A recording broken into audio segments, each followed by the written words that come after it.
பரிசுத்தமுள்ள பரமபிதாவே, கர்த்தரை கிருபையாய் தந்தப்பா ஸ்தோத்திரிக்கிறோம். இந்த மாதத்துடைய கடைசி நாளுக்காய் கர்த்தரை ஸ்தோத்திரிக்கிறோம். கர்த்தாவே, கர்த்தருக்கு சித்தமானால் ஆண்டவரே உமக்கு ஸ்தோத்திரம் ஸ்தோத்திரம். நாளை தினத்திலப்பா ஒரு புதிய மாதத்துக்கு பிரேசிக்க போகிறோம். கர்த்தர் இந்த 8 மாதங்களும் எங்களோடு கூட இருந்து கர்த்தாவை ஸ்தோத்திரிக்கிறோம். அந்த இஸ்ரேல் மக்களை நடத்தின விதத்திலப்பா கர்த்தர் சொன்னது போல கர்த்தர் ஒருவரே அவனை நடத்தினார். அந்நிய தேவர்கள் அவளோடு கூட இருந்ததில்லை என்று சொல்லப்பட்ட வார்த்தையின்படி கர்த்தர் ஒருவர் மாத்திரமே அப்பா ஸ்தோத்திரம். இந்த பயங்கரமான சூழ்நிலையில் கர்த்தாவே இந்த வருஷத்தில் கர்த்தாவை ஸ்தோத்திரிக்கிறோம். இந்த பயங்கரமான கொடுமையான நோய் கர்த்தாவை நடமாடிக்கொண்டிருந்த அந்த நாட்களில் அப்பா ஸ்தோத்திரம் ஸ்தோத்திரப்பா ஸ்தோத்திரிக்கிறோம். கர்த்தருடைய பிள்ளைகளை கர்த்தர் மட்டும் கிருபையாய் காத்து ஆண்டவரே இந்த 8 மாதம் எங்களோடு கூட இருந்து எங்களை வழிநடத்தியப்பா ஸ்தோத்திரிக்கிறோம். ஒரு புதிய மாதத்துக்கு பிரேசிக்க போற கிருபைக்காய் கர்த்தரை ஸ்தோத்திரிக்கிறப்பா. அந்த 9வது மாதத்திலும் கர்த்தர் கிருபை எங்களை தொடர்ந்து வழிநடத்த உடைய கர்த்தர் ஒப்பு கொடுக்கிறோம். நீர் கொடுத்த ஜீவ வார்த்தைக்காய் கர்த்தரை ஸ்தோத்திரிக்கிறோம். கர்த்தர் தாமே அதை தியானிக்கும் போது கர்த்தரோடு கூட பேசுவீராக. அதை தியானிக்க வேண்டிய பிரகாரமாய் தியானிக்க ஆவியானவர்களுக்கு உதவி செய்ய நாங்கள் செபிக்கிறப்பா. எந்த நோக்கத்தோடு தம்முடைய ஜீவ வார்த்தைகளுக்கு தந்திரோ அந்த நோக்கத்தை கர்த்தர் நிறைவேற்றி கொடுத்தப்பா ஸ்தோத்திரிக்கிறோம். அதற்குரிய ஆசீர்வாதத்தை ஏற்றுக்கொடுக்கிற கர்த்தர் ஒவ்வொரு பெற்றுக்கொள்ள என் தேவன் தாமே இந்த கூட்டத்தை ஆசீர்வதித்து கொடுக்க கர்த்தரை கர்த்தர்களை தாழ்த்திய கொடுக்கிறோம். அடைமலை மறைத்துக் கொள்ளும் நீர் மாத்திரம் வெளிப்படும். வல்லமுள்ள நாமத்துக்கு மாத்திரம் மகிமையை செலுத்துகிறோம். துதி கன மகிமை எல்லாவற்றையும் எடுத்துக்கொள்ளும். கிறிஸ்தியேசுவின் கர்த்தருக்கு ஒப்பு கொடுத்து வேண்டிக் கொள்கிறேன் ஜீவனுள்ள பிதாவே, ஆமென். நம்முடைய பாட்டு புக்கில் 34வது பாட்டு தேவ சமாதானம் கிருபையே என்ற பாட்டை நாம் பாடுவோம்.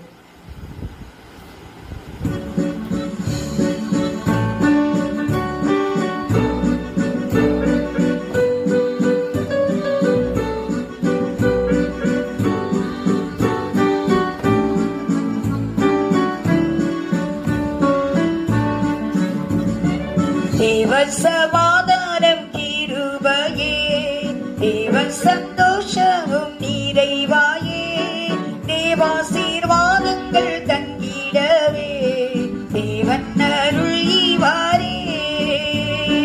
தேவாசீர்வாதங்கள் தங்கிடவே தேவன் அருள் ஈவாரே. ஆணிகடாவின கரவதே அன்புடன் உன்னை அணைக்கின்றதே. ஆணிகடாவின கரமதே அன்புடன் உன்னை அணைக்கின்றதே.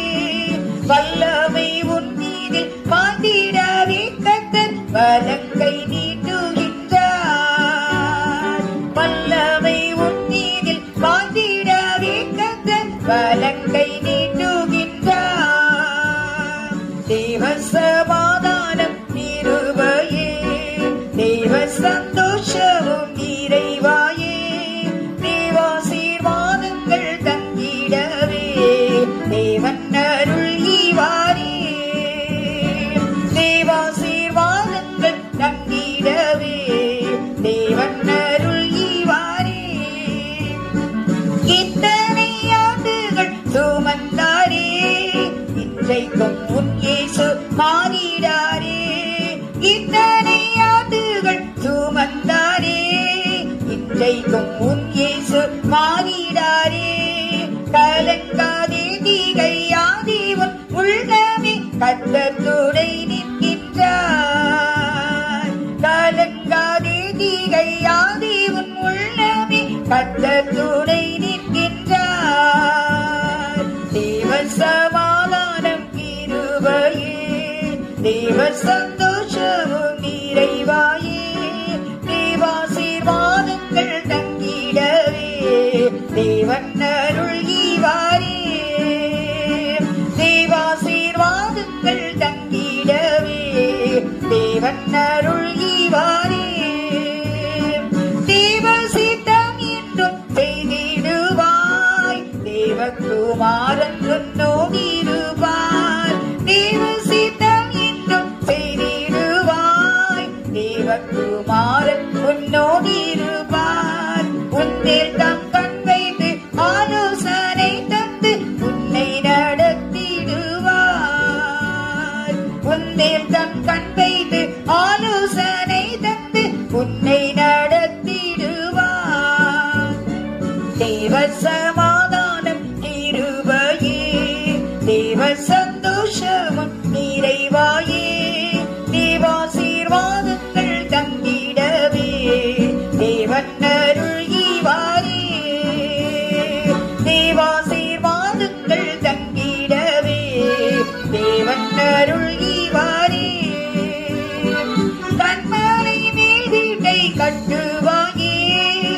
கர்த்தரின் கற்பனை கைக்கொள்வாயே, கற்பனை மேல் வீட்டை கட்டுவாயே, கர்த்தரின் கற்பனை கைக்கொள்வாயே, உத்தம சாட்சியாய் நின்றிறங்குவாயே, ஊழியம் செய்குவாயே, உத்தம சாட்சியாய் நின்றிறங்குவாயே, ஊழியம் செய்குவாயே, தேவ சமாதானம் நீருவாயே, தேவ சந்தோஷமும் நிறைவாயே, தேவாசீர்வாதங்கள் தங்கிடவே தேவன் அருள் ஈவாரே, தேவாசீர்வாதங்கள் தங்கிடவே தேவன் அருள் ஈவாரே, நல்ல தீர்க்காயுள் பெருகிடவே நித்திய ஜீவனம் பெற்றிடவே, நல்ல தீர்க்காயுள் பெருகிடவே நித்திய ஜீவனம் பெற்றிடவே, பக்தர்கள் பந்தியில் பங்கடைந்திடவே பரண்டையை புரிவார், பக்தர்கள் பந்தியில் பங்கடைந்திடவே பரண்டையை புரிவார், தேவ சமாதானம் திருவையே, தேவ சந்தோஷமும் நிறைவாயே, தேவாசீர்வாதங்கள் தங்கிடவே தேவன் அருள் ஈவாரே, தேவாசீர்வாதங்கள் தங்கிடவே தேவன் அருள் ஈவாரே, வாடானெல்லாம் களி கூர்ந்திடவே வாடாத கிருபை ஈந்திடுவே, வாடானெல்லாம் களி கூர்ந்திடவே வாடாத கிருபை ஈந்திடுவே, கிருபை கிருபை என்றென்றும் உள்ளாதே கர்த்தரை வாழ்த்திடுவோம், கிருபை கிருபை என்றென்றும் உள்ளாதே கர்த்தரை வாழ்த்திடுவோம், தேவன் சமாதானம் கிருபையே, தேவன் சந்தோஷமும் நிறைவாயே, தேவாசீர்வாதங்கள் தங்கிடவே தேவன் அருள் ஈவாரே, தேவாசீர்வாதங்கள் தங்கிடவே தேவன் அருள் ஈவாரே.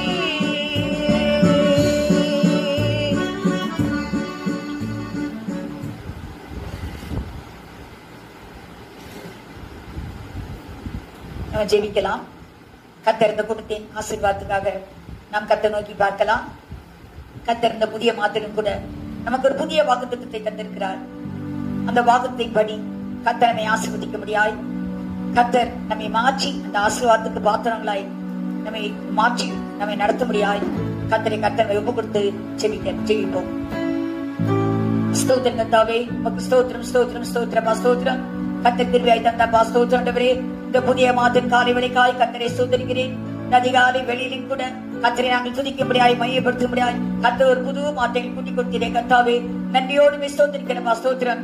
எரேமியா தீர்க்கதரிசி சொன்னது போல நாங்கள் நிர்மூலமாக இருக்கிறது கர்த்தரின் கிருபையே, அவருடைய இரக்கங்களுக்கு முடிவில்லை, காலை தோறும் அவைகள் புதியவைகள் என்று சொல்லி எழுதப்பட்ட வார்த்தையின்படி ஆண்டவரை ஒவ்வொரு நாள் காலையிலும் கர்த்தர் புதிய புதிய கிருபைகளை எனக்கு தந்து கர்த்தாவே கடந்த 8 மாதங்களும் கர்த்தரிகளோடு கூட எங்களை வழிநடத்தி நாங்கள் ஜெயத்தோடு அந்த மாதங்களை முடித்து கர்த்தாவே ஸ்தோத்திரம். இவருடைய உலக பிரகாரமாய் பார்க்கும் போது எவ்வளவு சஞ்சலங்கள், பாரங்கள், பயங்கள், வேதனைகள் எல்லாவற்றின் மத்தியில் அம்மா ஸ்தோத்திரம் கர்த்தருக்கு முன்னாக நடந்து சென்று பாதையை சேவைப்படுத்தி தடையா இருக்கிற எல்லா காரியங்களையும் மாற்றி ஆண்டவரே எங்களை சமாதானத்துக்குள் சந்தோஷத்துக்குள் நடத்த கிருபைக்காய் அந்த கர்த்தரை நன்றியோடு ஸ்தோத்திரிக்கிறேன். கர்த்தாவே நமக்கு ஸ்தோத்திரம் ஸ்தோத்திரம் ஸ்தோத்திரம்.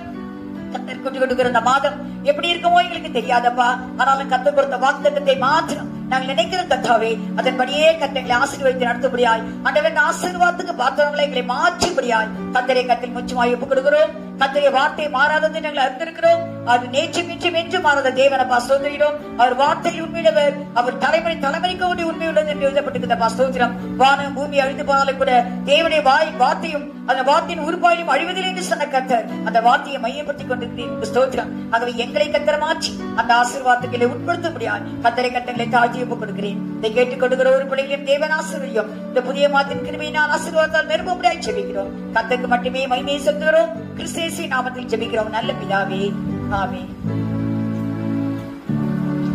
எபிரேயர் நிருபம் 7ஆம் அதிகாரம் 26ஆம் வசனம். கர்த்தர் நமக்கு கொடுத்த வாக்குத்தத்தம். இந்த மாதத்தில் இயேசு கிறிஸ்துவை குறித்த ஒரு வாக்குத்தத்தத்தை கர்த்தர் நமக்கு தந்திருக்கிறார். வாசிக்கலாம். பரிசுத்தரும் குற்றமற்றவரும் மாசில்லாதவரும் பாவிகளுக்கு விலகினவரும் வானங்களிலும் உயர்ந்தவருமாய் இருக்கிற இவ்விதமான பிரதான ஆசாரியரே நமக்கு ஏற்றவராய் இருக்கிறார். நாம் இந்த வாக்குத்தை பார்க்கும்போது ஒரு வித்தியாசமான ஒரு வாக்குத்தத்தமா இருக்கலாம். ஆனால் கர்த்தர் இந்த மாதத்தில் கொடுத்த வாக்குத்தத்தத்தை அவர் ஆவியானவர் நமக்கு போதிக்கிறபடி நாம் இப்போது தியானிக்கலாம். கர்த்தருடைய பரிசுத்த நாமத்துக்கு ஸ்தோத்திரம். பிரதான ஆசாரியரை குறித்து நாம் இங்க பார்க்கிறோம். ஒரு ஹை பிரீஸ்ட், பிரதான ஆசாரியர் எதற்கு தேவை, ஏன் என்று சொல்லி நாம் பார்க்கலாம். எபிரேயர் நிருபம் 5ஆம் அதிகாரம் 1ஆம் வசனத்தில் எழுதப்பட்டிருக்கிறது, தேவனுக்கும் மனுஷருக்கும் மத்தியஸ்தராய் இருக்கிறவர் தான் பிரதான ஆசாரியர் என்று சொல்லுகிறவர். அவர் தேவ காரியங்களை குறித்து தேவனாலே நியமிக்கப்படுகிற ஒருவர். மனுஷனுக்காக தேவ காரியங்களை செய்யும்படியாய் தேவனால் நியமிக்கப்படுகிறவர் தான் இந்த பிரதான ஆசாரியர் என்று சொல்லுகிறவர். இவருடைய வேலைகள் என்ன என்று சொல்லி நாம் பார்க்கும்போது, பழையற்பாடு நாட்களில் நமக்கு நன்றாக தெரியும், கர்த்தர் ஆரோன், மோசேயுடைய அண்ணனாகிய ஆரோனை கர்த்தர் பிரதான ஆசாரியனாக அவர் நியமித்தார் என்று நாம் பார்க்கிறோம். கர்த்தருடைய பரிசுத்தத்துக்கு ஸ்தோத்திரம். அவருடைய வேலை என்ன என்று பார்க்கும்போது, ஆஃபரிங் கிஃப்ட்ஸ் அண்ட் சாக்ரிஃபைசஸ் என்று பார்க்கிறோம். முதலாவது, தனக்காக கர்த்தருக்கு ஒரு கிஃப்ட் ஆஃபரிங் செலுத்த வேண்டும். தன்னுடைய பாவத்துக்காக முதலாவது அவன் ஒரு நிவாரண பலி செலுத்த வேண்டும். இரண்டாவது காரியம், அவன் அட்டோன்மெண்ட் என்று பார்க்கிறோம். அது குற்ற நிவாரண பலி. பாவம் செய்த மனுஷன் கர்த்தருக்கு விரோதியாய் இருக்கிறான். அவனை மீண்டும் கர்த்தரோடு ஒப்புரவாக்கும்படியாய் ஒரு பலி செலுத்துவதற்காக நியமிக்கப்படுகிறவன் தான் ஆசாரியன். ஆகவே இவன் பாவ நிவாரண பலியாக அவன் அந்த மனுஷனை மாற்றும்படியாய் ஒரு பலி செலுத்த வேண்டும். ஆகவே அது அடுத்தது அவனுடைய வேலை. இது மூன்றாவது, இன்குயர் ஆஃப் காட் என்று பார்க்கிறோம். அது எந்த காரியம் செய்தாலும் தேவனிடத்தில் விசாரித்து செய்ய வேண்டும். பிரதான ஆசாரியன் என்று சொல்கிறவன் தேவனிடத்தில் ஒவ்வொரு காரியத்தையும் அவன் விசாரித்து செய்கிறவனா இருக்க வேண்டும். 1 சாமுவேல் 23ஆம் அதிகாரம் 9-12 வரையும் பார்க்கும்போது, ஏபோத்தை போட்டுக்கொண்டு தாவீது கேட்கிறான், நான் கேட்கிறாவுக்கு போகிறேன், அங்கு ஜனங்களை எதிர்ப்பார்களா, என்னை காட்டி கொடுப்பார்களா என்று கர்த்தரை கேட்கும்போது, ஆமா அப்படி செய்வார்கள் என்று கர்த்தர் சொல்கிறார். அப்படினால ஒவ்வொரு காரியத்தையும் அவன் கேட்டு செய்யக்கூடியவன். ஆகவே தான் நாம் அங்க பார்க்கிறோம். இரண்டாவது நாம் பார்த்தோம், அந்த அதாவது குற்ற நிவாரண பலியாக அவன் பலி செலுத்த வேண்டும் ஜனங்களுக்காக.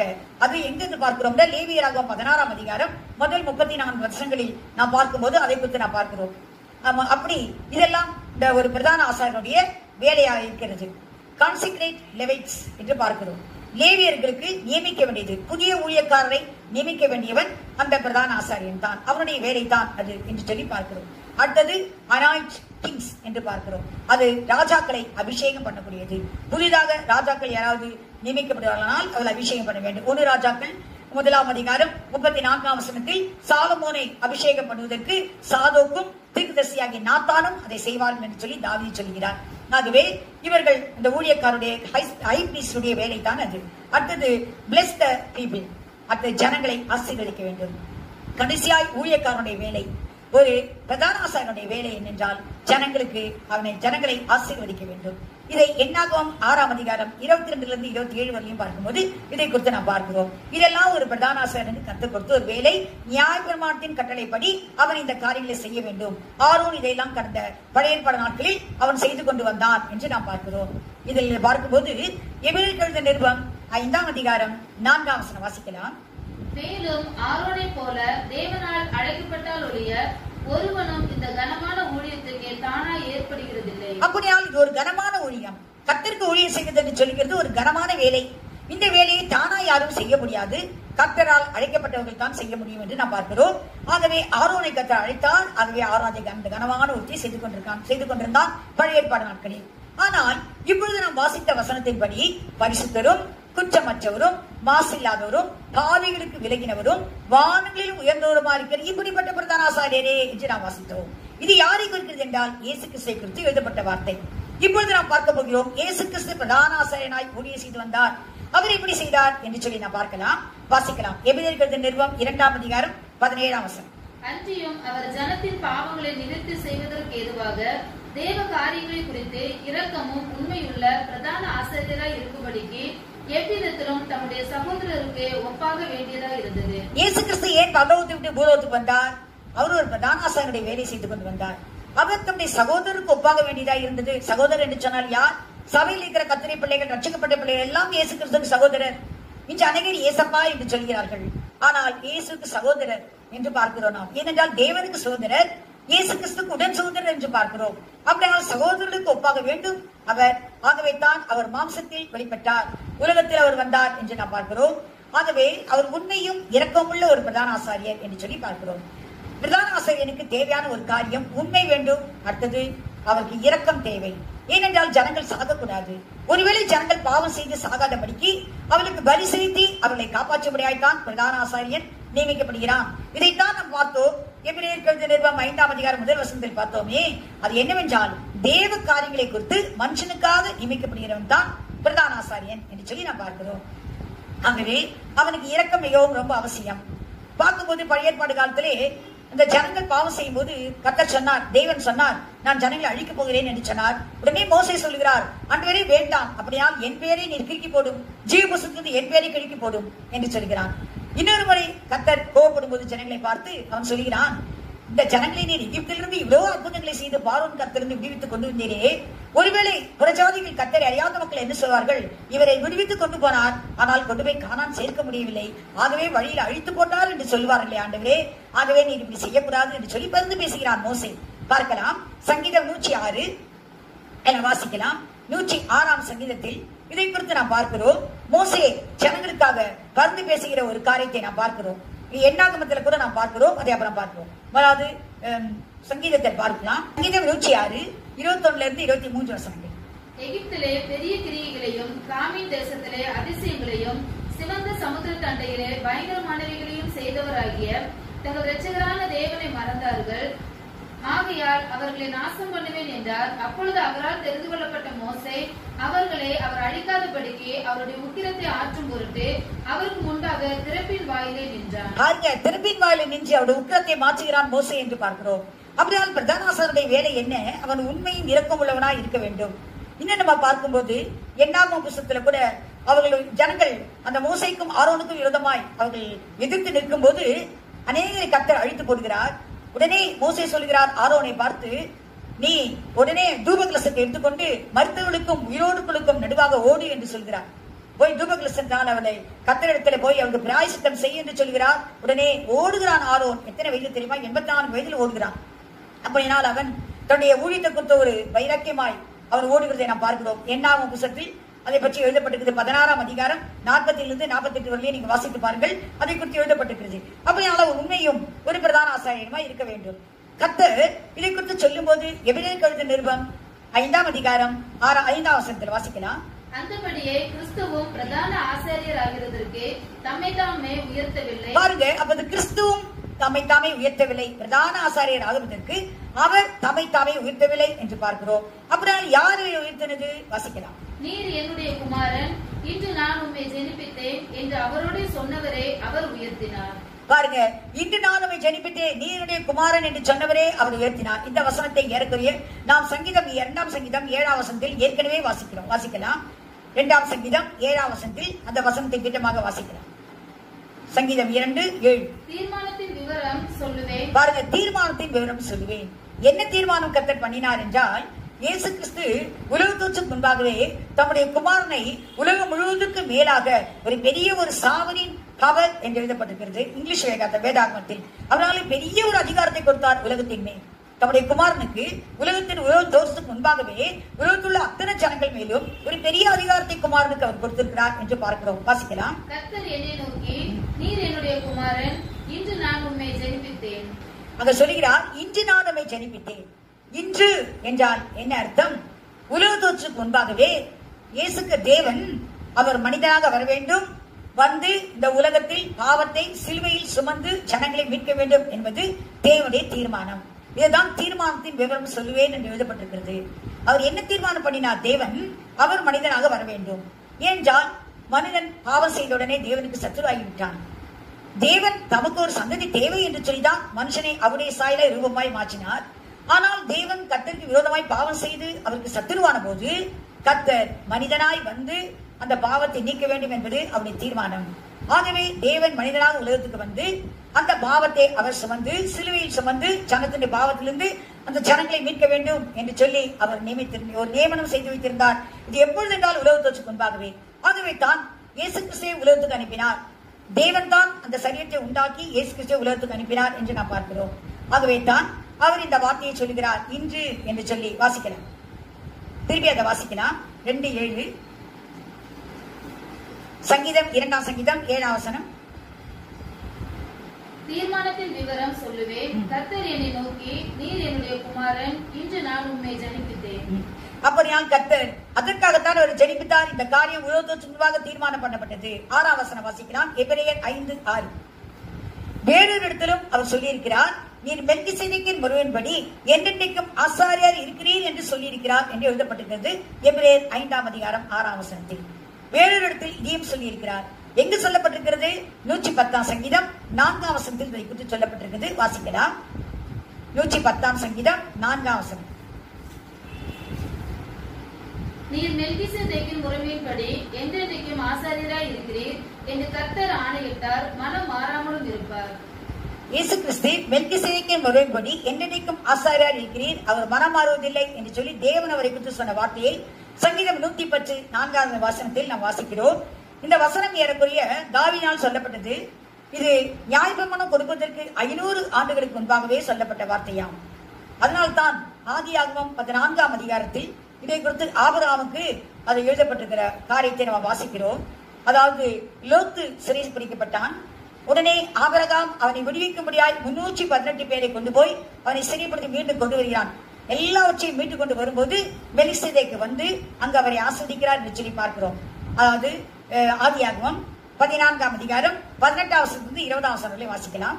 அன்றியும் உன்னதமான தேவனுடைய ஆசாரியனாய் இருந்த சாலேமின் ராஜாவாகிய மெல்கிசேதேக்கு அப்பமும் திராட்சரசமும் கொண்டு வந்து அவனை ஆசீர்வதித்து, வானத்தையும் பூமியும் உடையவராகிய உன்னதமான தேவனுடைய ஆசீர்வாதம் ஆபிரகாமுக்கு உண்டாவதாக, உன் சத்துருக்களை உன் கையில் ஒப்புக் கொடுத்த உன்னதமான தேவனுக்கு ஸ்தோத்திரம் என்று சொன்னார். இவனுக்கு ஆபிரகாம் எல்லாவற்றிலும் தசமபாகம் கொடுத்தான். அவன் எல்லாவற்றையும் தசமபாகம் கொடுக்கிறான் மெல்கிசேதேக்குக்கு.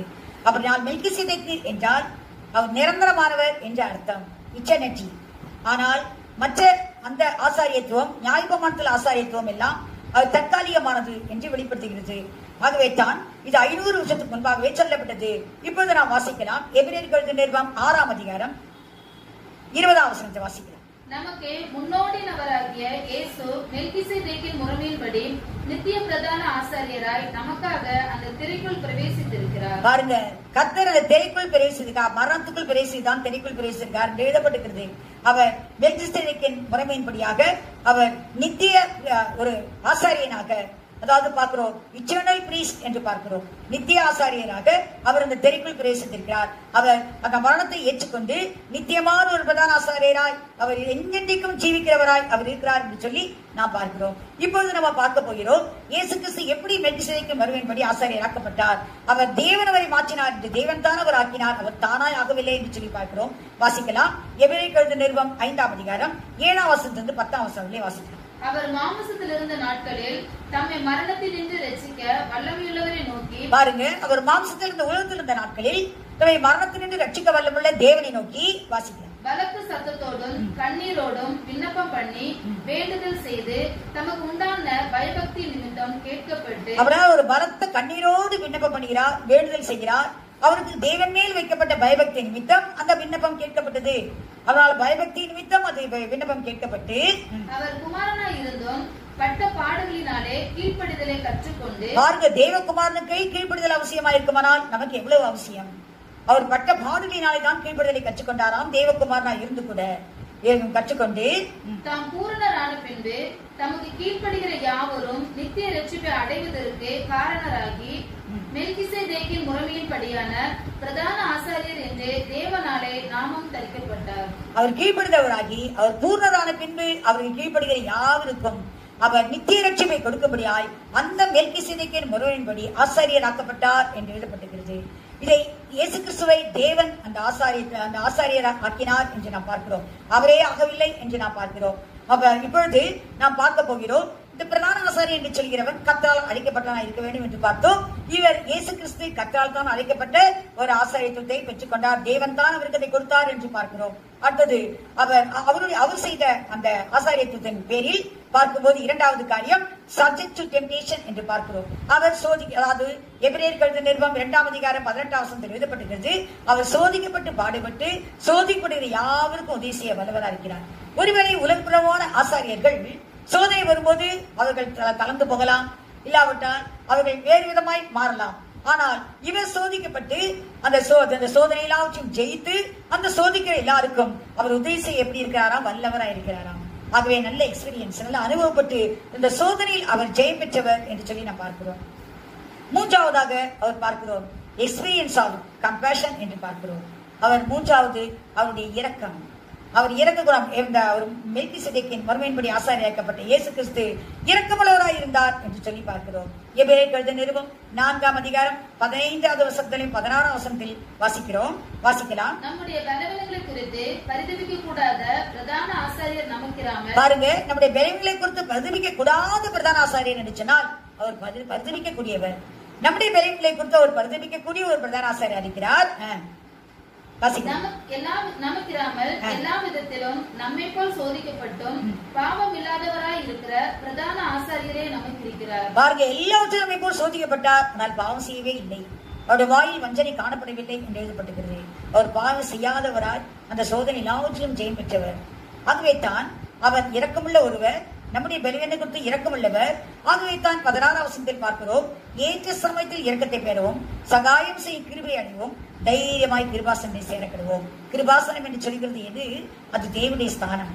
அவர் தேவன் வீச்சிருக்கிற இடம், தேவன் பேசுகிற இடம், அதுதான் கிருபாசனம். அங்கு முதலாவதெல்லாம் போக முடியாது. ஆனால் இன்னைக்கு இயேசு கிறிஸ்து தமது சரீரத்தின் வழியாக ஒரு பாதையை உண்டு பண்ணி அவர் இந்த சோதனையெல்லாம் சகித்து ஜெயித்து நமக்கு அதுல பாதையை உண்டு பண்ணி அங்கு போகக்கூடிய ஒரு சாக்கியத்தை நமக்கு ஏற்படுத்தி கொடுத்திருக்கிறார். ஏனென்றால் அவர் உண்மையும் இறக்கும் பிரதான ஆசாரியர் இருக்கிறபடினாலே நம்முடைய பலவீனங்களை குறித்து பரிதபித்து நாம் இன்னைக்கு எப்படியெல்லாம் நமக்கு இறக்க வேண்டுமோ, எப்பொழுதெல்லாம் கிருபை வேண்டுமோ, நாம் தைரியமாய் கர்த்தர் தேவனிடத்தில் சென்று நாம் அதை பெற்றுக் கொள்ளலாம். ஆகவே கர்த்தர் அப்படிப்பட்ட ஒரு ஸ்தானத்தை நமக்கு ஏற்படுத்தி வைத்திருக்கிறார் என்று பார்க்கிறோம். அடுத்தது மினிஸ்ட்ரி ஆஃப் இன்டர்செஷன் என்று பார்க்கிறோம். ஏனென்றால் அது பரிந்து பேசுகிற ஊழியத்தை கர்த்தர் செய்து கொண்டிருக்கிறார். எபிரேயர் எழுதின நிருபம் 9ஆம் அதிகாரம் 7ஆம் வசனத்தில் வாசிக்கலாம். 2ஆம் கூடாரத்திலே பிரதான ஆசாரியர் மாத்திரம் வருஷத்திற்கு ஒரு தரம் இரத்தத்தோட பிரவேசித்து அந்த இரத்தத்தை தனக்காகவும் ஜனங்களுடைய தப்பிதங்களுக்காகவும் செலுத்துவான். பாருங்க, தனக்காக முதல்ல ரத்தத்தை செலுத்துவான், அது ஜனங்களுடைய தப்பிதங்களுக்காக செலுத்துவான். அடுத்து 11ஆம் வசனம் 12ஆம் வசனம். கிறிஸ்துவானவர் வரப்போகிற நன்மைகளுக்குரிய பிரதான ஆசாரியராய் வெளிப்பட்டு கையினால் செய்யப்பட்டதாகிய இந்த கிறிஸ்தாந்த சம்பந்தமான சிருஷ்டி சம்பந்தமான கூடாரத்தின் வழியாக அல்ல, பெரிதும் உத்தமமான கூடாரத்தின் வழியாகவும். அது என்னவென்றால் அவருடைய சரீரமாகிய கூடாரம். அடுத்தது பரலோகத்தில் ஊழியம் செய்கிறார். இந்த ஆசாரியர்கள் எல்லாம், பூமிக்குரிய ஆசாரியர்கள் எல்லாம் பூலோகத்தில் தான் செய்கிறார்கள். ஆனால் இயேசு கிறிஸ்து பரலோகத்தில் இன்னைக்கு ஊழியம் செய்து கொண்டிருக்கிறார். ஆகவே தான் அந்த 11ஆம் வசனம் திருப்பியும் வாசிக்கலாம். 11, 12. கிறிஸ்துவானவர் வரப்போகிற நன்மைகளுக்குரிய பிரதான ஆசாரியர். பாருங்க, வரப்போகிற நன்மைக்குரிய ஒரு பிரதான ஆசாரியர், நாம் பரலோகத்துக்கு போவதற்காக நம்மை ஆயத்தப்படுத்துகிறார் இருக்கிறார். நன்மைக்குரிய ஒரு பிரதான ஆசாரியராய் வாசிக்கலாம். கையினால் செய்யப்பட்டதாகிய இந்த சிருஷ்டி சம்பந்தமான கூடாரத்தின் வழியாக அல்ல. அன்று ஆசரிப்பு கூடாரம் கையினால் சிருஷ்டிக்கப்பட்டதாக இருந்தது. உலக பொருட்களை கொண்டு கர்த்தர் சொன்ன வார்த்தையின்படி அது கையினால் சிருஷ்டித்தார்கள். அப்படி அல்ல, பெரிதும் உத்தமமான கூடாரத்தின் வழியாகவும். பாருங்க, அவருடைய கூடாரத்தின் வழியாகவும் என்றால் அவருடைய சரீரமாகிய கூடாரத்தை அவர் கிழித்து அதன் வழியாய் நமக்கு தேவனிடத்தில் போகக்கூடிய ஒரு சாக்கியத்தை உண்டு பண்ணி வைத்தார். அதைதான் நீங்க பார்க்கிறோம். வெள்ளாட்டுக்கடா இளங்காலை இவைகளுடைய ரத்தத்தினாலே அல்ல, தம்முடைய சொந்த ரத்தத்தினாலும் ஒரே தரம் மகா பரிசுத்த ஸ்தலத்திலே பிரவேசித்து நித்திய மீட்பை உண்டு பண்ணினார். பாருங்க, அவர் நித்தியமான ஒரு மீட்பை உண்டு பண்ணினார். வெள்ளாட்டுக்கடா இளங்காலை இந்த ரத்தம் அல்ல, என்றால் அந்த ரத்தத்தை சிந்துகிறதுனால மனுஷனுடைய பாவம் மன்னிக்கப்படுறதுக்கு ஒரு முடிவில்லாமல் போயிட்டது. அதாவது மனசாட்சியில் குற்றம் உண்டு என்ற ஒரு மனசாட்சி உடையவளாய் இருந்தார்கள். அவள் குற்ற மனசாட்சி உடையவளாய் இருந்தார்கள். அது மன்னிக்கப்படாது இருந்தது. ஆகவே இயேசு கிறிஸ்து ரத்தம் சிந்தப்பட்ட பின்பு ஒரே தரம் முழுதும் எல்லாவற்றிலிருந்து விடுதலையாக்கப்பட்டார்கள் என்று பார்க்கிறோம். 24ஆம் வசனம் வாசிக்கலாம்.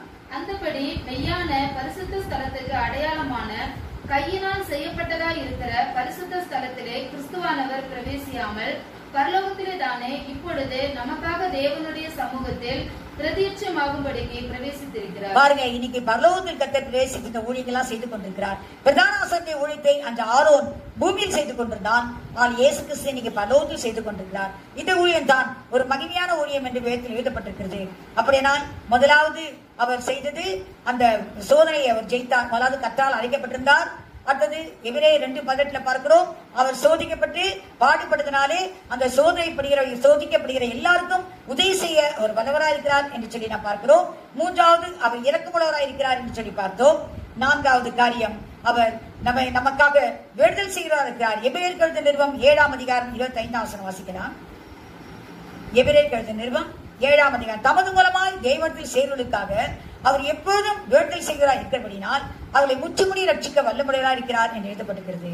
எபிரேயர் 7:25 தமது மூலமாய் தெய்வத்தில் சேர்வதற்காக யார் யாரை கர்த்தர் இயேசு கிறிஸ்து ரட்சித்தாரோ தேவனுக்காக, அந்த ரட்சிக்கப்பட்ட பிள்ளைகளுக்காக அவர் இரவும் பகலும் அவர்களுக்காக வேண்டுதல் செய்கிறாராம். செய்து அவர்களை முற்றுமுடி ரட்சிக்க அவர் வல்லவராய் இருக்கிறார் என்று எழுதப்பட்டிருக்கிறது. பார்க்கிறோம் சுவிசேஷத்துல கூட, யோவான் சுவிசேஷம் 15:9 கூட அவர் சொல்கிறார், நான் உலகத்துக்காக வேண்டிக் கொள்ளாமல் நீர் எனக்கு தந்தவர்களுக்காக வேண்டிக் கொள்கிறேன், அவர்கள் உம்முடையவர்களாய் இருக்கிறார்கள் என்று சொல்கிறார். 15 சொல்கிறார், நான் அவர்களை உலகத்திலிருந்து வேண்டிக் கொள்ளாதபடிக்கு நான் அவர்களை தீமை நின்று காக்கும்படி வேண்டிக் கொள்கிறேன். உலகத்திலிருந்து எடுத்துக்கொள்ளும்படி நான் வேண்டிக் கொள்கிறதில்லை, அவர்களை தீமை நின்று காக்கும்படி வேண்டிக் கொள்கிறேன் என்று சொல்கிறார். அப்படினால் கர்த்தருடைய பிள்ளைகளுக்காக உலகத்தில் இருக்கும் போது நாம் நமக்காக வேண்டிக் கொண்டிருக்கிறார். இயேசு கிறிஸ்து உலகத்தில் இருக்கும் போது சொன்னாரு, பேதுருவை பார்த்து சொல்கிறார். லூக்கா சுவிசேஷம் 22:31-32 சொல்கிறார், கோதுமையை சுளைகளை பொறிக்கிறது போல சாத்தானை பொறிக்கும்படி உத்தரவை கேட்டுக்கொண்டான், நானோ உன் விசுவாசம் ஒழிந்து போகாதபடிக்கு உனக்காக வேண்டுதல் செய்கிறேன் சீமோனே என்று சொல்கிறார் கர்த்தர். பாருங்க, அப்படினால் கர்த்தர் இன்னைக்கு சீமோனுக்காக ஜெபிச்ச கர்த்தர் நமக்காகவும் ஜெபித்துக் கொண்டிருக்கிறார்.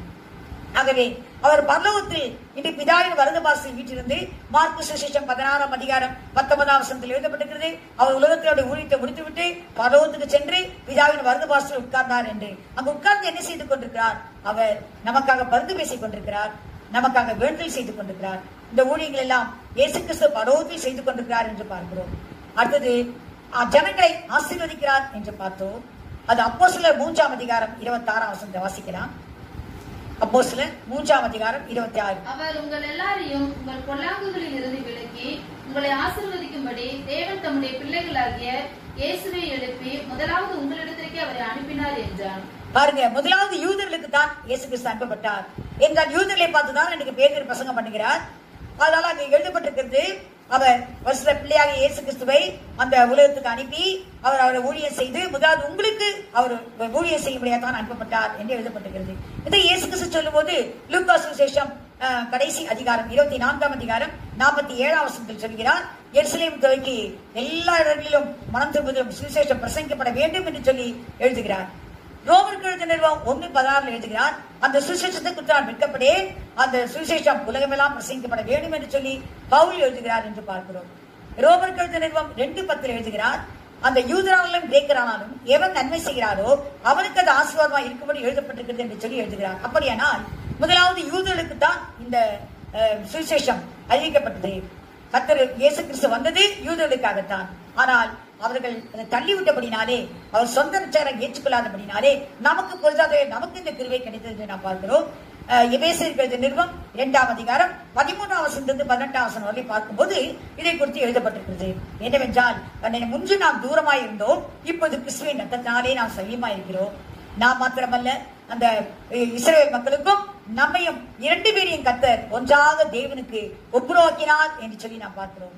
அப்படினால கர்த்தர் இந்த நாளில் அந்த புரஜாதியாகிய நம்மையும் அந்த இஸ்ரவேல் மக்களுக்கு அளித்த அந்த ரட்சிப்பை கொடுத்து நம்மையும் அவரோடு கூட சேர்த்திருக்கிறார். அதாவது தேவனுக்கு ஒப்புரவாகும்படி நம்மை சேர்த்திருக்கிறார் என்று சொல்லி நாம் பார்க்கிறோம். கர்த்தருடைய பரிசுத்த நாமத்துக்கு ஸ்தோத்திரம்.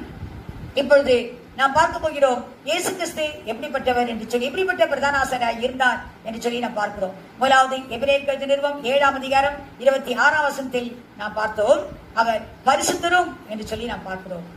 அப்படினால் நியாயப்பிரமாணத்தின்படி ஆசாரிக்கப்பட்டவர்களுக்கும் இயேசு கிறிஸ்துவும் ஒரு வித்தியாசத்தை நாம் பார்த்து விட்டு அதை பார்க்கலாம். நியாயப்பிரமாணத்தின்படி ஆசாரியர்கள் ஆக்கப்பட்டவர்கள் பூலோகத்தில் இருந்த அந்த ஆசாரியத்தை ஊழிய செய்து கொண்டிருந்தார்கள். அந்த ஆலயத்தில் தான் ஊழிய செய்தார்கள். அது உலோகமான ஒரு ஆலயமாய் இருந்தது. அதில் உலோகமான பொருட்கள், அது துணி போன தடவை நம்ம பார்த்தோம், திரைகள், அந்த சித்தி மரம், இந்த பொன் வெள்ளி இவைகளால் ஊழிய செய்தார்கள் என்று சொல்லி பார்க்கிறோம். ஒருவேளை பரலோகத்தில் இயேசு கிறிஸ்து ஊழிய செய்து கொண்டிருக்கிறார். அங்குள்ள மகிமையை காட்ட முடியாதுதான் உலகத்தில் இந்த பொன் வெள்ளியெல்லாம் குறிப்பிடப்படுகிறது. பொன்னால் அதை செய்த பலிபீடம், அந்த பொன்னால் செய்த தூபகலசம், இதெல்லாம் பார்க்கும்போது ஏன் பொன் என்று சொல்லப்படுகிறது என்றால் அந்த பரலோகத்தில் இந்த மகிமையை காட்ட முடியாதுதான் உலகத்தின் பொருட்களால், இந்த விலையுயர்ந்த பொருட்களால் செய்யப்பட்டிருக்கிறது. அப்படி இவர்கள் உலகத்தினுடைய காரியங்களை கொண்டு ஊழியம் செய்தார்கள். ஆனால் இயேசு கிறிஸ்து பரலோகத்தில் ஊழியம் செய்கிறார். பரலோகத்தில் ஆசாரிய ஊழியத்தை செய்து கொண்டிருக்கிறார் என்று சொல்லி நாம் பார்க்கிறோம். இப்பொழுது நம்ம பார்க்க போகிறோம் அவருடைய தன்மைகளை குறித்து. எபிரேயர் 7:26 முதலாவது பார்க்கிறோம், அவர் பரிசுத்தர். அவர் எப்படி இருக்கிறார் என்றால் பரிசுத்தரும் என்று சொல்லப்பட்டிருக்கிறது. இவர் பரிசுத்தர் என்பதற்கு அநேக சாட்சிகள் இன்னைக்கு வேதத்தில் கூறப்பட்டிருக்கிறது. 16ஆம் சங்கீதம் 10ஆம் வசனத்தில் தாவீது சொல்லும்போது சொல்கிறான், உம்முடைய பரிசுத்தவானை அழிவை காண ஒட்டீர் என்று எழுதுகிறார். இதே வார்த்தையை அப்போஸ்தலர் 13ஆம் அதிகாரத்தில் 15ஆம் வசனத்திலும் பவுல் எழுதுகிறார், உம்முடைய பரிசுத்தர் அழிவை காண ஒட்டீர் என்று சொல்லி. அப்படியானால் அவர் பரிசுத்தமாய் இருந்தார். மரணம் ஏன் வருகிறது? பாவத்தின் சம்பளம் தான் மரணம். இயேசு கிறிஸ்து பாவமே செய்யவில்லை, அவர் பரிசுத்தமாய் இருந்தார். அவருக்கு ஏன் மரணம்? ஆகவே அவருக்கு மரணம் வரவே வராது. அவர் நிச்சயமாக உயிர்த்தெழுவார் என்றுதான். அவர் உயிர்த்தெழுவதில் சந்தேகமே இல்லை. ஆகவே தான் பரிசுத்தர் அழிவை காண விட்டார் என்றால் என்ன அர்த்தம்? அவருக்கு நிச்சயமாய் மரணம் இல்லை. ஆகவே தான் இயேசு கிறிஸ்து 3 நாள் உயிரோடு எழுந்தார். அவர் பாவம் செய்யவில்லை, அவர் பாவமே அறியவில்லை. அவரை பற்றி அப்படிதான் வேத வாக்கியம் சொல்கிறது. ஒன்றாய் நம்ம பார்க்க போகிறோம். தேவதூதன் வந்து மரியாளிடம் சொல்லும் போதும் சொல்கிறார். அந்த லூக்கா சுவிசேஷம் 1ஆம் அதிகாரம் 35ஆம் வசனத்தில் வாசிக்கிறோம், பரிசுத்தாவி உன்மேல் வரும், பரிசுத்தாவினுடைய பெலன் உன்மேல் நின்றிடும், அப்போது உன்னிடத்தில் உருவாக்கப்படுகிறது தேவனுடைய குமாரன் என்று சொல்லப்படுவார். அவர் பரிசுத்தாவியாலே உண்டாக்கப்பட்டவர் என்று சொல்கிறார். வாசிக்கலாம். லூக்கா சுவிசேஷம் 1ஆம் அதிகாரம் 35ஆம் வசனத்தில் மரியாளுக்கு காபிரியேல் வந்து சொல்லும் போது இந்த வார்த்தையை சொல்கிறார். தேவதூதன் அவளுக்கு பிரதியுத்தரமாக, பரிசுத்த ஆவி உன்மேல் வரும், உன்னதமானவருடைய பலம் உன்மேல் நிழலிடும், ஆதலால் உன்னிடத்தில் பிறக்கும் பரிசுத்தம் உள்ளது தேவனுடைய குமாரன் என்னப்படும். இதோ உனக்கு இனத்தாலாய் போதும். அப்படியானால் உன்னிடத்தில் உருவாக்கப்படுகிறது தேவனுடைய குமாரனாகிய பரிசுத்தாவியால் உண்டாக்கப்பட்ட தேவனுடைய குமாரன் என்று சொல்கிறார் காபிரியேல். அவரால் அவர் பரிசுத்த ஆவியினால் தான் உண்டாக்கப்பட்டவர். ஆகவே அவர் பரிசுத்தர் என்று எழுதப்பட்டிருக்கிறது. முதலாவது குவாலிபிகேஷன் பரிசுத்தர். ஏசாயா தீர்க்கதரிசி அவரை குறித்து எழுதும்போது சொல்கிறார். ஏசாயாவின் புஸ்தகம் 11ஆம் அதிகாரம் 4ஆம் வசனம் 5ஆம் வசனம் வாசிக்கலாம். நீதியின்படி ஏழைகளை நியாயம் விசாரித்து யதார்த்தத்தின்படி பூமியில் உள்ள சிறுமியானவர்களுக்கு தீர்ப்பு செய்து பூமியை தமது வாக்கின் கோலால் அடித்து தமது வாயின் சுவாசத்தால் துன்மார்க்கரை சங்கரிப்பார். நீதி அவருக்கு அரைக்கட்டும், சத்தியம் அவருக்கு இடைக்கச்சையுமாய் இருக்கும். சத்தியம் அவருக்கு இடைக்கச்சை. சத்தியம் என்று சொல்வது பரிசுத்தம், அதான் உண்மை. ஆகவே கர்த்தர் பரிசுத்தமா இருக்கிறவர். ஏசாயா தீர்க்கதரிசி அவரை குறித்து சாட்சி கொடுத்து வைத்திருக்கார். கர்த்தர் பரிசுத்தம் சொல்றார். பிசாசு பிடித்தவன் இயேசு கிறிஸ்துவை குறித்து சாட்சி கொடுக்கிறான். மார்க்கு சுவிசேஷம் 1ஆம் அதிகாரம் 24ஆம் வசனம் சொல்கிறான், நசரேயனாகிய இயேசுவே நீர் யார் என்று நான் அறிவேன், நீர் தேவனுடைய பரிசுத்தர் என்று சொல்லி அவன் சாட்சி கொடுக்கிறான். மார்க்கு சுவிசேஷம் 1ஆம் அதிகாரம் 24ஆம் வசனத்தில் எழுதப்பட்டிருக்கிறது. 120 இயேசு கிறிஸ்துவை குறித்து சாட்சி கொடுக்கிறார், அவர் பரிசுத்தர் என்று. லூக்கா சுவிசேஷம் 23ஆம் அதிகாரம் 47ஆம் வசனத்தில் எழுதப்பட்டிருக்கிறது, இவரிடத்தில் நான் ஒரு பாவத்தையும் அறியேன் என்று சொல்கிறார் 120. அடுத்தது நாம் பார்க்கிறோம் 1 யோவான் 2ஆம் அதிகாரம் 20ஆம் வசனம் 29ஆம் வசனம் வாசிக்கலாம். 1 யோவான் 2ஆம் அதிகாரம் அப்போஸ்தலனாகிய யோவான் அவரை குறித்து சாட்சி கொடுக்கிறார். நீங்கள் பரிசுத்தராலே அபிஷேகம் பெற்று சகலத்தையும் அறிந்திருக்கிறீர்கள். சத்தியத்தை நீங்கள் அறியாததினால் அல்ல, நீங்கள் சத்தியத்தை அறிந்திருக்கிறதுனாலும் சத்தியத்தினால் ஒரு 29ஆம் வசனம் 20-29. அவர் நீதி உள்ளவராய் இருக்கிறார் என்று உங்களுக்கு தெரிந்திருப்பதினால் நீதியை செய்கிறவன் எவனும் அவரில் பிறந்தவன் என்று அறிந்திருக்கிறீர்கள். அவரால் நீதியை செய்கிறவன் எவனும் அவரில் பிறந்திருக்கிறான். ஏனென்றால் அவர் பரிசுத்தர். ஆகவே நீதி என்று சொல்லும்போது பரிசுத்தை குறிக்கிறது. அவர் நீதி உள்ளவராய் இருக்கிறது போல அந்த நீதியை செய்கிறவன் அவரால் பிழைத்திருக்கிறான் என்று சொல்லி பிறந்திருக்கிறான் என்று சொல்லி எழுதப்பட்டிருக்கிறது. கர்த்தருடைய பரிசுத்தத்திற்கு ஸ்தோத்திரம். அப்போஸ்தலர் 4ஆம் அதிகாரம் 28ஆம் வசனத்தில் பேதுரு சொல்லும்போது சொல்கிறார், உம்முடைய பரிசுத்த பிள்ளையாகிய அவரை வாசிக்கலாம். ஏரோதும் பொந்தி பிலாத்தும் புறஜாதிகளோடும் இஸ்ரவேல் ஜனங்களோடும் கூட நீர் அபிஷேகம் பண்ணின உம்முடைய பரிசுத்த பிள்ளையாகிய இயேசுவுக்கு விரோதமாய் மெய்யாகவே கூட்டம் கூடினார்கள். பாருங்க.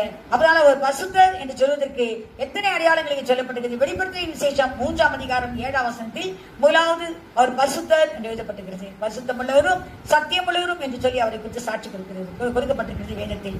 ஆகவே அவர் பரிசுத்தம் உள்ளவர். இரண்டாவது பார்க்கிறோம் குற்றமற்றவர் என்று பார்க்கிறோம். ஹார்ம்லெஸ். அவர் குற்றமற்றவர். யூதாஸ் காரியத்தை சொல்கிறான், அவரை காட்டி கொடுத்து விட்டான். ஆனால் இன்னொரு மனசாப்பட்டு சொல்கிறார். மத்திய சுவிசேஷம் 27ஆம் அதிகாரம் 4ஆம் வசனத்தில் குற்றமற்ற ரத்தத்தை காட்டி கொடுத்தேனே என்று சொல்லி அவன் துக்கப்படுகிறான் என்று பார்க்கிறோம். அப்படி அவர் குற்றமற்றவர். அவர் எந்த குற்றமே செய்யவில்லை. பிலாத்து அவரை பார்த்து சொல்கிறான். யோவான் சுவிசேஷம் 19ஆம் அதிகாரம் 4ஆம் வசனத்தில் சொல்கிறான். பிலாத்து அவரை பார்த்து இவரிடத்தில் நான் எந்த குற்றத்தையும் காணவில்லை என்று சொல்கிறான். அப்படியானால் பேதுரு அவரை குறித்து சொல்லும் போது 1 பேதுரு 1ஆம் அதிகாரம் 19ஆம் வசனத்தில் குற்றமில்லாத மாசற்ற ஆட்டுக்குட்டியின் ரத்தம் என்று விலையேற பெற்ற ரத்தம் என்று எழுதப்பட்டிருக்கிறது. இயேசு கிறிஸ்துவின் ரத்தம் குற்றமில்லாத ஒரு ரத்தம். ஏனென்றால் அவர் பாவமே செய்யவில்லை. ஆகவே பாவம் செய்யாதபடினாலே அந்த ரத்தத்தில் குற்றமே இல்லை என்று சொல்லி எழுதப்பட்டிருக்கிறது. கொலோசியர் 1ஆம் அதிகாரம் 21ஆம் வசனத்தில் எழுதப்பட்டிருக்கிறது. நம்மை குற்றமற்றவராய் நிறுத்தும்படியாக அவர் தம்மை தாமே ஒப்புக் கொடுத்தார் என்று சொல்லி எழுதப்பட்டிருக்கிறது. ஆகவே கர்த்தர் இயேசு கிறிஸ்து குற்றம் இல்லாதவர். முதலாவது அவர் பரிசுத்தர், இரண்டாவது அவர் குற்றம் இல்லாதவர், மூன்றாவது பார்க்கிறோம் அவர் மாசில்லாதவர் என்று சொல்லி பார்க்கிறோம். மாசில்லாதவர் அன்டிஃபைல்ட் என்று எழுதப்பட்டிருக்கிறது. அவர் மாசில்லாதவர், மாசு மறுவற்றவர். 1 பேதுரு 1ஆம் அதிகாரம் 4ஆம் வசனத்தில் நாம் பார்க்கும்போது அங்கு நமக்கு சுதந்திர பரலோகத்தில் வைக்கப்பட்டிருக்கிறதாம். இயேசு கிறிஸ்து மரித்து உயிரோடு எழுந்ததினாலே நமக்கு ஒரு சுதந்திரம் பரலோகத்தில் வைக்கப்பட்டிருக்கிறதாம். அது அழியாததும் மாசிட்டதும் வாடாதுமான சுதந்திரம் என்று எழுதப்பட்டிருக்கிறது. அதை குறித்த ஒரு நம்பிக்கை நமக்கு இருக்கிறபடியால் இயேசு கிறிஸ்து உயிரோடு எழுந்தபடியால் தான் நமக்கு அதை குறித்த ஒரு நம்பிக்கை இருக்கிறது என்று சொல்லி பேதுரு எழுதுகிறார். ஆகவே அந்த சுதந்திரம் மாசற்ற ஒரு சுதந்திரம் என்று சொல்லி எழுதுகிறார். என்றால் இயேசு கிறிஸ்து மாசற்றவர். அவர் மாசற்ற ஒரு சுதந்திரத்தை நமக்காக பரலோகத்தில் ஆயத்தம் பண்ணி வைத்திருக்கிறார் என்று சொல்லி நாம் பார்க்கிறோம். ஆகவே தான் அவர் இன்னும் இந்த ரத்தத்துல பார்க்கும்போது குற்றமில்லாத மாசற்ற ரத்தம் என்று 2 எழுதப்பட்டிருக்கிறது. 1 பேதுரு 1:19. ஆகவே அவர் மாசில்லாதவர் என்று நம்ம சொல்ல முடியும். அடுத்தது பாவிகளுக்கு விலகினவர். பாவிகளுக்கு விலகினவர் என்று சொல்லும்போது அவர் பாவம் செய்யாதவர் என்று சொல்லி அர்த்தமாகுது. அவர் பாவம் இல்லாதவர், அவர் பாவத்துக்கு விலகினவர். பாருங்க 2 கொரிந்தியர் 5:21 எழுதப்பட்டிருக்கிறது. பாவம் அறியாத அவரை நமக்காக தெய்வன் பாவமாக்கினார் என்று சொல்லி. அதனால் பாவம் என்ன என்று கூட சொல்லி இயேசு கிறிஸ்து அறியவே இல்லை. இந்த உலகத்தில் அவர் வந்தார். ஆனாலும் கூட அவர் பாவம் அறியாதவராக இருந்தார். 1 யோவான் 3ஆம் அதிகாரம் 5ஆம் வசனத்தை வாசிக்கலாம். அவர் நம்முடைய பாவங்களை சுமந்து தீர்க்க வெளிப்பட்டார் என்று அறிவீர்கள். அவரிடத்தில் பாவம் இல்லை. அவரிடத்தில் பாவம் இல்லை என்று எழுதப்பட்டிருக்கிறது. அவர் பாவம் இல்லாதவர். அதனால் தான் பாவிகளுக்கு விலகினவர் என்று எழுதப்பட்டிருக்கிறது. பாவம் செய்யாதவர், பாவத்தை அறியாதவர், அவரிடத்தில் பாவமே இல்லை என்று சொல்லி அங்கே எழுதப்பட்டிருக்கிறது. ஆகவே அவர் பாவத்துக்கு அவர் விலகினவர் என்று சொல்லி நாம் பார்க்கிறோம். அவர் இயேசு கிறிஸ்து உலகத்தில் இருக்கும் போது கேட்கிறார் பார்த்து, யோவான் சுவிசேஷம் 8ஆம் அதிகாரம் 46ஆம் வசனத்தில், என்னிடத்தில் பாவம் உண்டு என்று உங்கள் யார் என்னை குற்றப்படுத்த கூடும் என்று சொல்லி கேட்கிறார். அவரால் இயேசு கிறிஸ்து பாவம் அறியாதவர், பாவம் செய்யாதவர், பாவமே இல்லாதவர். ஆகவே அவர் பாவிகளுக்கு விலகினவர் என்று சொல்லி பார்க்கிறோம். கடைசியா பார்க்கும்போது வானங்களில் உயர்ந்தவர் என்று சொல்லி பார்க்கிறோம். இயேசு கிறிஸ்து வானங்களில் உயர்ந்தவர். அதனால் அவர் எங்க போய் ஊழிய செய்தார்? அவர் இந்த உலகத்தில் அல்ல, வானத்தில் போய் பிதாவுடைய வலது பாரசில் உட்காருகிறார். அதை விட உயரமான இடம் ஒன்றுமே இல்லை. பிதா உட்கார்ந்து கிடந்தார். அவர் பிதாவுக்கு பெயர் உன்னதமானவர் என்றால் உன்னதமான இடத்துல ஒரு வீச்சிருக்கிறவர். ஆகவே உன்னதமானவர் என்று பெயர். இயேசு கிறிஸ்து அவருடைய பக்கத்துல போய் உட்கார்ந்து இருக்கிறார், வலது பக்கத்திலே பிதாவின் வலது பாரசிலே உட்கார்ந்து இருக்கிறார். ஆகவே அவர் வானங்களில் உயர்ந்தவர் என்று சொல்லி எழுதப்பட்டிருக்கிறது. இப்பொழுது நாம் வாசிக்க போகிறோம். எபிரேயர் 7ஆம் அதிகாரம் 27ஆம் வசனத்தையும் 28ஆம் வசனத்தையும் வாசிக்கலாம். அவர் பிரதான ஆசாரியர்களைப் போல முன்பு சொந்த பாவங்களுக்காகவும். பாருங்க, இங்க வித்தியாசத்தை பார்க்கிறோம். உலகத்தில் ஊழியம் செய்த பிரதான ஆசாரியர்கள் எப்படி இருக்கிறார்கள், ஆனால் வானத்தில் ஊழியம் செய்த, பரலோகத்தில் ஊழியம் செய்த இயேசு கிறிஸ்துவுக்கு உள்ள வித்தியாசத்தை நாம் இங்கே பார்க்கிறோம். வாசிக்கலாம் 27. அவர் பிரதான ஆசாரியர்களைப் போல முன்பு சொந்த பாவங்களுக்காகவும் பின்பு ஜனங்களுடைய பாவங்களுக்காகவும் நாடோறும் பலியிட வேண்டுவதில்லை. ஏனென்றால் பிரதான ஆசாரியன் போய் தினந்தோறும் பலி செலுத்த வேண்டியது. அவரும் தினந்தோறும் பாவம் செய்வான், ஜனங்களும் தினந்தோறும் பாவம் செய்கிறாங்க. ஆகவே முதலாவது தன்னுடைய பாவத்துக்காக ஒரு நிவாரணம், அதன் பின்பு ஜனங்களுடைய பாவத்துக்காக ஒரு நிவாரணம் செலுத்த வேண்டியது அவசியம். ஆகவே அந்த மாதிரி தினந்தோறும் செலுத்துவான். ஆனால் இயேசு கிறிஸ்து அப்படி அல்ல, ஒரே தினம் எல்லாவற்றையும் செய்து முடித்து விட்டார் என்று பார்க்கிறோம். ஏனென்றால் பாவம் செய்யாத வருவர் அவருடைய ரத்தம் ஒருமுறை எல்லா பாவத்திலிருந்தே நமக்கு விடுதலை கொடுத்து விட்டது. அதாவது பாஸ்ட், பிரசன்ட், ஃபியூச்சர் எல்லா பாவங்களிலிருந்தும் விடுதலை கொடுத்து விட்டார். ஆகவே நித்திய மீட்பை உண்டாக்கினார் என்று வாசிக்கலாம். 27 மற்ற பிரதான ஆசாரியர்களைப் போல அவர் பாவம் செய்யவில்லை. வாசிக்கலாம் 27. அவர் பிரதான ஆசாரியர்களைப் போல முன்பு சொந்த பாவங்களுக்காகவும் பின்பு ஜனங்களுடைய பாவங்களுக்காகவும் நாடோறும் பலியிட வேண்டுவதில்லை. ஏனெனில் தம்மை தாமே பலியிட்டதினாலே இதை ஒரே தரம் செய்து முடித்தார். தம்மை தாமே பலியிட்டதினாலே தம்முடைய சரீரத்தை ஒரே தரம் பலியாக்கி அவர் இரண்டாவது சிலையில் அடைய முடியாது. ஆகவே ஒரே தரம் பலியாக்கி ஒரே தரம் நித்திய மீட்பை உண்டு பண்ணிவிட்டார் என்று பார்க்கிறோம். 28ஆம் வசனம். நியாய பிரமாணமானது பலவீனமுள்ள மனுஷர்களை பிரதான ஆசாரியராக ஏற்படுத்துகிறது. அப்படினால் நியாயப்பிரமாணம் பலவீனமான மனுஷர் என்று சொல்லும்போது மரித்து போவார்கள். அவர்கள் வயதாயினா மரித்து போவாங்க.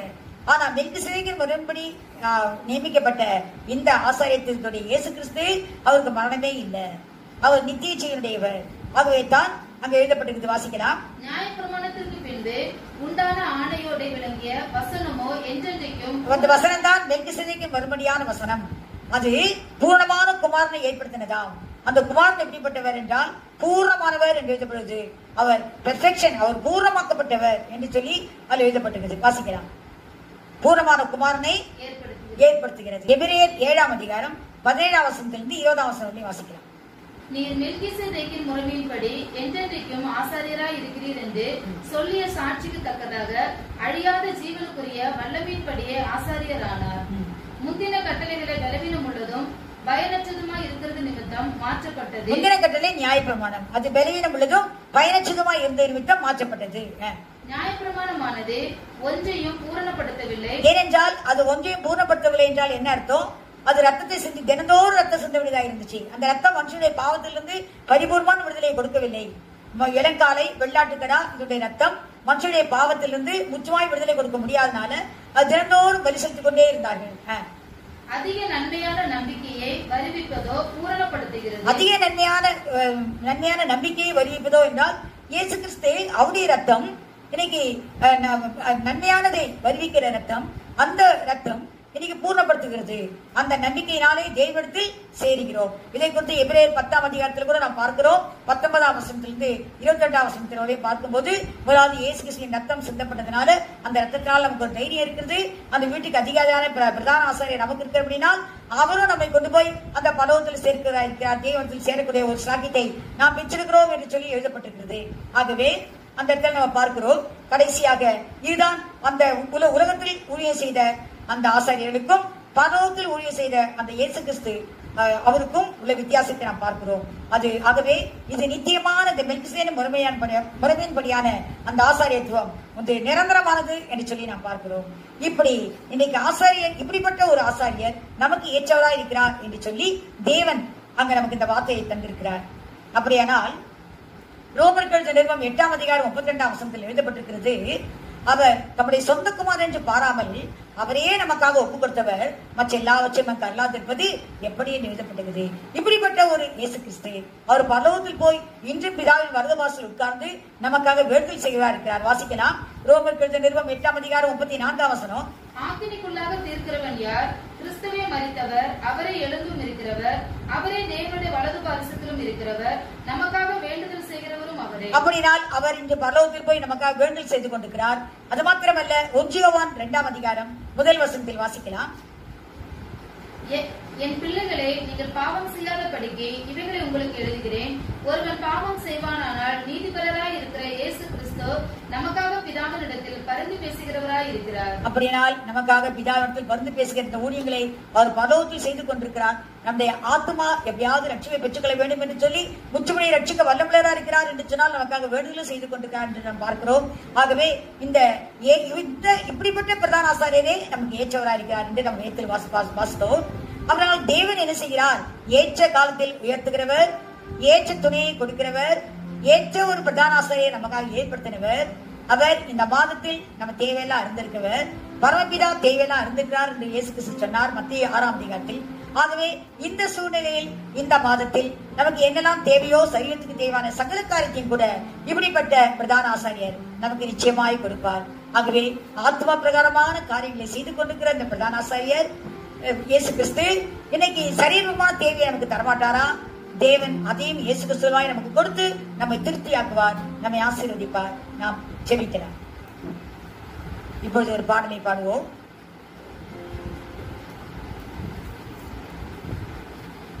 பாட்டு புத்தகத்தில் 192வது பாட்டு. கிருபை இரக்கம் நிறைந்தவோ கிருபாசனமா தோன்றுகிறேன்.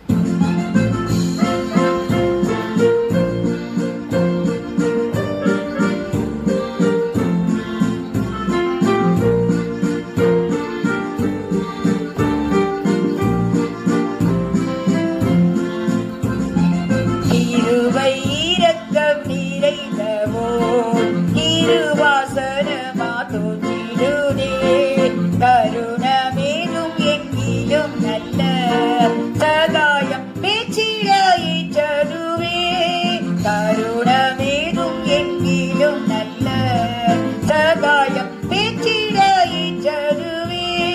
கிருபையே பெருகுதே, கல்வாரி நின்றும் பாய்ந்திடுதே. என்னுள்ளம் நன்றியால் பொங்கி வழியுதே, என்ன என் பாக்கியமிதே. என்னுள்ளம் நன்றியால் பொங்கி வழியுதே, என்ன என் பாக்கியமிதே.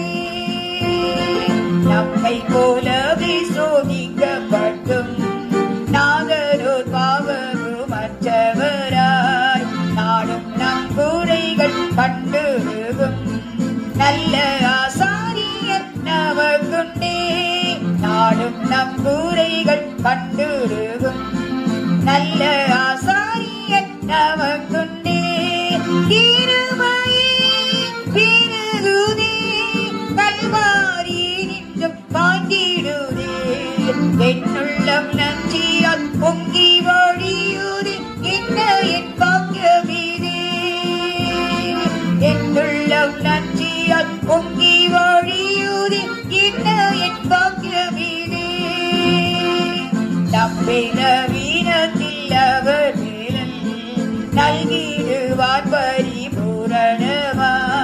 நாடுவோமே மாறா திருவையை நமக்காயே அவர் ஜீவிப்பதாய். நாடுவோமே மாறா திருவையை நமக்காயே அவர் ஜீவிப்பதாய். கிருபையே பெருகுதே, கல்வாரி நின்றும் பாய்ந்திடுதே.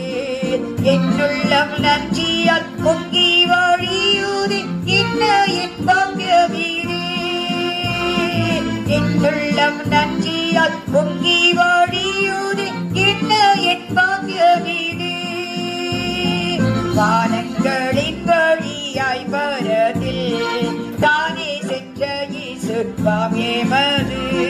மாவீரதானே ஆசாரியரை பற்றிடுவோம் நோக்கி நம்பிக்கையை. மாவீரதானே ஆசாரியரை பற்றிடுவோம் நோக்கி நம்பிக்கையை. கிருபையே பெருகுதே, கல்வாரி நின்றும் பாய்ந்திடுதே. என்னுள்ளம் நன்றியால் பொங்கி வழியுதே, என்ன என் பாக்கியமிதே. என்னுள்ளம் நன்றியால் பொங்கி வழியுதே, என்ன என் பாக்கியமிதே. தீதாவண்டை சேரும் சுத்தகட்டாய் சதா பரிந்து பேசியேற்போம். இதோ என் மாயை முற்று மூடிய ரட்சிக்க வல்லமையுள்ளவரே. இதோ என் மாயை முற்று மூடிய ரட்சிக்க வல்லமையுள்ளவரே. கிருபையே பெருகுதே, கல்வாரி நின்றும் பாய்ந்திடுதே. என்னுள்ளம் நன்றியால் பொங்கி வழியுதே, என்ன என் பாக்கியமிதே. என்னுள்ளம் நன்றியால் பொங்கி வழியுதே, என்ன என் பாக்கியமிதே. என்னுள்ளம் நன்றியால் பொங்கி வழியுதே, என்ன என் பாக்கியமிதே.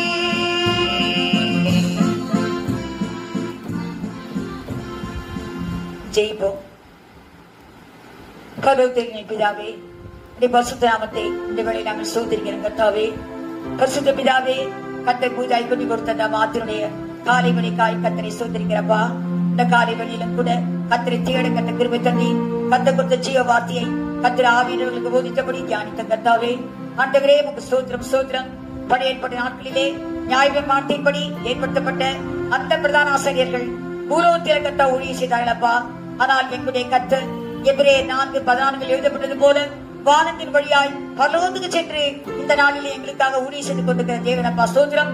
முச்சு முடியர்களை ரட்சிக்க முடியாது எங்களுக்காக கர்த்தாவே ஜெபம் பண்ணுகிறவரும் வேண்டல் செய்கிறவரும் எனக்காக மருந்து பேசுகிறவருமா இருக்கிற கர்த்தரப்பா ஸ்தோத்திரம். ஆண்டவரே நன்றியோடு நாங்கள் துதிக்கிறோம் துதிக்கிறப்பா ஸ்தோத்திரம். இவருடைய ஆத்மத்துக்குரிய சகல தேவைகளையும் ஆண்டவரே துதிக்கிறப்பா. பசுத்தத்தை படி கர்த்தாவே, ஆண்டவரே எங்களை கத்தரை வரைக்கும் ஆயத்தப்படுத்த முடியாது. கத்தரை செய்ய வேண்டிய எல்லாவித ஊழியங்களையும் கர்த்தாவே நீ பலோகத்தில் கர்த்தாவை செய்து கொண்டிருக்கிறீரப்பா.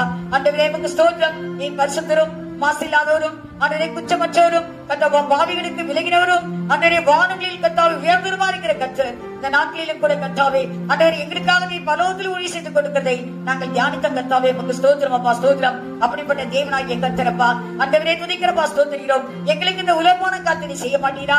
நிச்சயமா இந்த மாதத்தில் ஆண்டவரே ஸ்தோத்திரிகளுடைய தேவையில் ஆச்சனை பலோகம் சந்திக்கிற தேவன் கர்த்தாவே, எங்களுடைய தேவையில் இருந்த பரவபிதா இயேசு கிறிஸ்துவின் மூலமாய் எங்களுடைய சரீரத்தின் தேவைகளை சந்தித்து கர்த்தாவே கர்த்தரே பிள்ளைகள் ஒவ்வொருவரையும் கர்த்தரை நம்பி இருக்கிற பிள்ளைகளை கர்த்தர் நோக்கி பார்த்துக் கொடுங்க. ஒரு பிள்ளைகளையும் கர்த்தாவே நீரப்பா ஸ்தோத்திரிக்கிறோம். இந்த மாதம் முழுதும் கர்த்தாவே இந்த பயங்கரமான சூழ்நிலையில் மத்தியிலும் எல்லா காத்திருந்து விடுதலை கொடுத்து ஆண்டவரே சரீரத்தின் தேவையிலாவது சந்தித்து கர்த்தரை ஆசீர்வதித்து அதை உயர்த்தி கர்த்தரை வரைக்கும் தகுதிப்படுத்த உடைய கர்த்தாங்களை ஒப்புக் கொடுக்கிறோம். இதை கேட்டுக்கொண்டிருக்கிற ஒரு பிள்ளைகளையும் தேவன் ஆசீர்வதிக்க முடியாது ஜெபிக்கிறப்பா ஸ்தோத்திரிக்கிறோம். இப்படிப்பட்ட பிரதான ஆசாரியரே எங்களுக்கு ஏற்றவர் என்று சொல்லி தேவன் எங்களுக்காக ஏற்பட்டுக் கொண்ட அந்த பிரதான ஆசாரியர் எங்களை முற்றுமுறை ரட்சிக்க வல்லமுள்ள தேவனாயிருந்து எங்களுடைய வரியை காய்க்கப்படுத்த முடியாது உங்களுடைய கட்டங்களை தாழ்த்தி ஒப்புக் கொடுக்கிறோம். கர்த்தருடைய பரிசுத்த நாமத்துக்கு மாத்திரம் நன்றி செலுத்துகிறேன். துதி கன மகிமை யாவற்றுமே ஏற்றுக்கிறோம். இயேசு கிறிஸ்து மூலம் ஜெபிக்கிறோம் நல்ல பிதாவே, ஆமென்.